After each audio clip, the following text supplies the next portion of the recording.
بسم اللہ الرحمن الرحیم۔ اللہ تعالیٰ کے فضل اور مہربانی سے اس وقت آپ جس مزار پر انوار کی زیارت کر رہے ہیں، یہ مزار ہے فنا فی الرسول عارف باللہ حضرت ابوالعباس مرسی رحمہ اللہ کا۔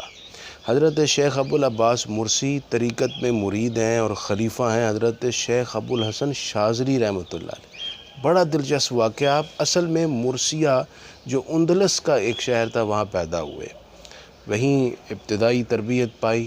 اپنے والد کے ساتھ 640 ہجری میں آپ حج کے لیے جا رہے تھے تو بحری سفر تھا، طوفان آ گیا، جہاز ڈوب گیا، تمام لوگ پانی میں غرق ہو گئے، لیکن حضرت ابوالعباس مرسی اور ان کے بھائی کو قدرت نے تھام لیا۔ آپ بسلامت ساحل تک پہنچے۔ جب ساحل پر پہنچے تو پتہ چلا یہ علاقہ تیونس ہے۔ رات پناہ لینے کے لیے جس گھر پر دستک دی وہ تیونس کے شیخ حضرت ابوالحسن شاذلی کا گھر تھا۔ جب دروازہ کھلا تو شیخ ابوالحسن شاذلی نے حضرت ابوالعباس مرسی کو دیکھتے ہوئے فرمایا، میں آپ کو ہی انتظار کر رہا تھا۔ یہ وہ ملاقات تھی جس نے حضرت ابوالعباس مرسی کو شیخ شاذلی کا محبت میں اسیر بنا دیا، اور پھر آپ نے اپنی باقی ساری زندگی جب تک شیخ ابوالحسن شاذلی تھے ان کے ساتھ گزاری۔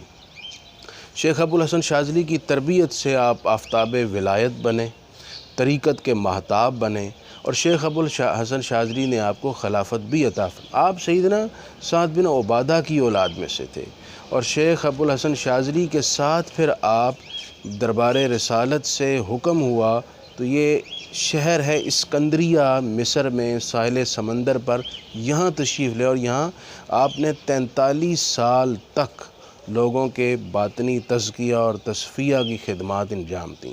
یہاں بہت شاندار کمپلیکس بھی ہے، شاندار مسجد بھی ہے، لوگوں میں آپ کا بڑا احترام بھی ہے۔